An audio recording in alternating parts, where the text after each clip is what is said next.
Chew, and we are here with a very special guest, Oracle. Oh yeah, she's a every step I push, laying pedal. See that you're talking, drum movement, tongue flapping, vowel sound. But how it sounds. Can you explain a little bit more about what the difference is between being spiritual and being religious, in your opinion? Being spiritual completely deals with the existence of something that is not physically being able to be seen all the time. You will see the result of things that happen through spirituality, but to physically see all the time, you know, something spiritual, it just doesn't happen like that. Yeah. You know? With religion is more of a guided basis of repetitious actions and behaviors that have been told by or taught by different generations of people that lead you to a spiritual nature. Okay. Yeah. So, because their beliefs, you know, of course, there are many religions in the world. So spiritual beliefs can be so diverse. If you just hone on the core of what everything is about, then you can just focus on the spirituality without all the extra stuff, all the extraness. When you were, like, did you start out being religious and then move to spirituality, or yes. did you? Oh, okay. Yes. And what was that transition? What caused that? Questions. I began to question everything. Just simply, like, to begin with, the very first thing that I questioned was the Bible. I began to really question it. I'm like, how can we still have prophets and all these people who convey messages, but only those who were during a certain period of time actually got recorded and it was all compiled into this book? I don't believe it ended like that.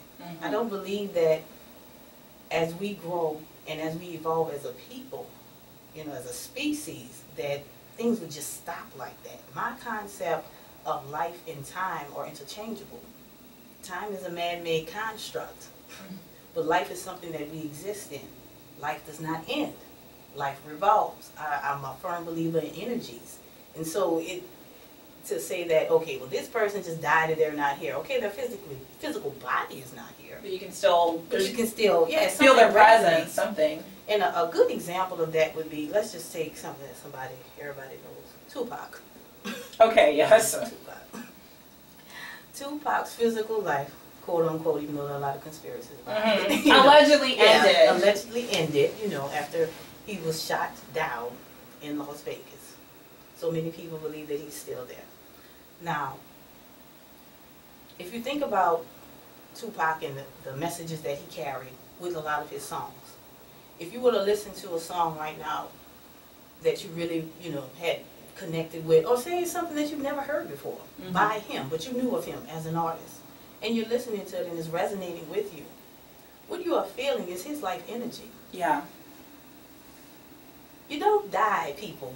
you continue. But if you're not putting forth that energy in a positive manner or in a way that it can convey itself and just keep relaying, it'll keep relaying through someone else by influence. It'll keep relaying through its own physical, you know, construct, whether it be a figure of art, a music, a song that was recorded, something like that. It will constantly convey itself, so it never really dies.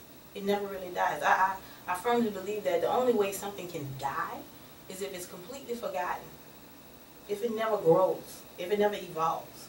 And I mean, as we see here now, you know, every day when we look around, we as mankind constantly evolve. We change into some very beautiful things and some very ugly and hideous things, but we are constantly changing. So yeah, that's my main. But how does that apply to your music? Like, is it just you write songs that address it, or is it just influencing your inspiration process? The way that I apply that within my music, it's a bit convoluted, but I'll break it down as simply as I can. I take all of the factors that make me me. I look at it on a personal level, on my spiritual level, that I look at everything in, and I begin to write with the skill set that I have. And I formulate, you know, sentence structures, phrases, bars, whatever. These words that are used have meaning. Each word has a meaning that is evolved from other meanings. And so if I'm talking about, I don't know, just self-reflection, because I talk about that a lot, self-reflection. If I'm talking about self-reflection and I'm using the words gang, I'm using gutter, I'm straight street with it, and I'm telling you about some very serious spiritual things. So it's kind of like it'll offset. You know what? It's like surprising somebody with some real stuff that they didn't even realize was about to happen. Because you'll hear a song, and then you hear like the track and stuff like that, because that's what's going on right now in today's music, because they're just really being influenced and carried by these root chakra driven tracks. So that's why it's pulling them in so much. Yeah. But you hear a song and you're listening like, okay, yeah, this is cool, and you're picking up on the cadence, so you're getting caught in the tempo, you're getting caught in the rhythm, you're getting caught in the flow. And so I'm laying out words strategically that have all of these complex meanings, but it's like in a format that is like, okay, well, yeah, I can get down with this. I don't know. There's very few people, like in the last, I would say maybe like in the last 10 years, that even realize that I don't even curse. Was that okay? That must have been a conscious effort. How difficult was that in the space? In the very beginning, it was difficult because I purposely was like, I don't need to curse. I don't need to have, vulgar. Now, don't get me wrong. Personally, if I'm talking to you and you I will, like a sailor, you gonna get it. But in my music, I felt that there was wasted space. As they have so many varieties of male artists in hip hop, they have that with female artists, but they're just not given that opportunity or that window, to be seen or to be heard. I firmly believe that when an artist who is in tune and channeling what they're really there for is to be that vessel to convey what needs to be conveyed metaphysically, you will see that and feel it. And it's the telltale sign is that the music itself is timeless. Yeah. It's timeless. You can, whenever it came out, it was hot. You can play it 50 years down the line, it was hot. So that's just the way that it is. A prime example of that would be Bach, Mozart, Chopin. Have you figured out how to emotionally handle sort of some of either the pushback or just the weight of how strong what you're trying to do is? I meditate a lot. I something that I say in the songs as well. The things that I talk about, I'm not just talking about them. I am either currently going through it, I have gone through it, I fully understand it, and if you don't take anything else from my music, you need to understand that as an artist, what I speak on, I firmly believe. I firmly believe. There's no deviation from it. This is what I believe.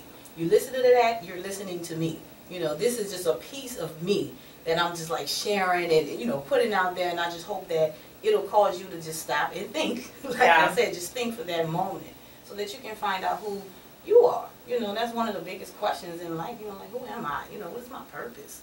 What am I doing here? What's going on? And do you feel like now you found your space in this thing called music and this thing called rap Yeah. Maybe about 15 years ago, I was like, I don't know. Maybe I need to, then I could do this. No. And then I have to stop myself because it's something that artist DMX said. Somebody asked him, like, how do you feel about, all the mumble rappers and this, that, and the other? And he said, I don't listen to that. He said, you listen to that, you start sounding like that. Yeah. You become that. He said, I'm not even introducing that to myself. And another interview I saw with Saul Williams, who is a great artist as well, he said that we need to be aware of our diet. And our diet does not just consist of what we eat. Yeah. It is what we expose ourselves to and what we intake. So I began to close myself off. You would have to visualize me as this, this spooky person that resides in this cave. The cave creates an echo that I can hear everything that's going on in the world, but it's not affecting me. I'm understanding it, I'm checking it out, analyzing it, and then every now and again I come out of that cave and I have something to say. Some people seek it out, others will just be exposed to it when I step out, but that's literally how it is with me, and that's how I've come to understand, like, this is where my happy place is, my happy medium with being an artist. I can push a little, but not too much. Yeah. You know, and those who really want to engage in this, like right now, me speaking with you, you know, this is an opportunity for me to just talk about different things about my music, about art, about spirituality, and about the things that I believe. So, you know, you just take the opportunities as they come about. No, music is very, very, very powerful. Spiritually, I mean, there is a thing called sound alchemy, you know, where you use vibrations and rhythm, you know, to manifest just a lot of different things in the physical world. I mean, it gets heavy. Oh my goodness. It gets very, very heavy. Oh my goodness. The time is just flying by. I do want to talk a little bit about what you have going on right now. Quickly, just recently I did a music video for a song called Walk In It. Okay. It turned out pretty good. I do enjoy. Where can people check out the video? They can check it out on my YouTube channel, Oracle Presents. It's there on it popping. It'll probably be one of the first things that pops up. I also have a YouTube series verses that I take the time to do these breakdowns of songs, certain songs that I picked out that I really felt had a lot of heavy meaning that could have been easily, you know, going over somebody's head if they're just listening to the song. And I am working on just one or two small projects.